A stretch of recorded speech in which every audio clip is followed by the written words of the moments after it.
ඔය එන්න මේ කෑම කදපු චෙප් මෙතනට. ප්ලීස් කම්. කවුද මේ කෑම කදපු චෙප්? කවුද මේ කෑම කදපු? නෑ මේ සෑම් මහත්තයා හැමදාම කරන ප්‍රෑන්ක් එකනේ. යාළු ටිකක් එක්කන් ආවොත් ඕක් කරනවා. කෑම හොඳයි කියන්නේ එන්න කියන්නේ. කවුද මේ කෑම කො එන්න? මේ කෑම කදපු චෙප් මෙතනට එන්න. කවුද මේ? මේන්න. හා?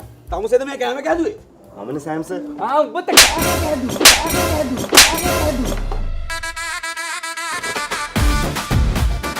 මොනවද මේ හදලා තියෙන්නේ? වෙල් කක්කුට්ටෝ. පත පණු. එහෙම දිවට මේ මෙව කන්න පුළුවන් මිනිස්සුන්ට. නෑ. අදකලුව මල්ලි කරේ. අල ජෝගි දානවන්නේ මම ඒක ප්‍රෑන්ක් යන්නේ කරන්න ගියේ. චෙෆ් ගේ කනට ගැහුවේ අයි. මම ආයේ ප්ලේස් එකට බැහැලා ඉවරයි. මට ආයේ ෆොරන් කෙනෙක්වත් අරන් එතනට යන්න වෙන්නේ නැහැ. මම විනාසයි. ෂේ.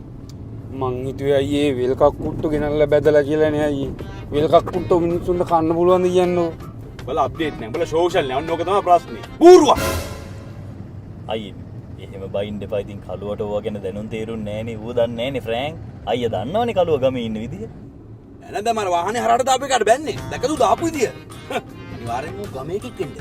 එහෙම කලම්බු ඇල්ල එහෙම මල් කෑල්ල වගේ වාහන පදින් බෑ ගමේ උන්. ගමේ උන් තමයි මේක කන්නේ. ගමේ උන්.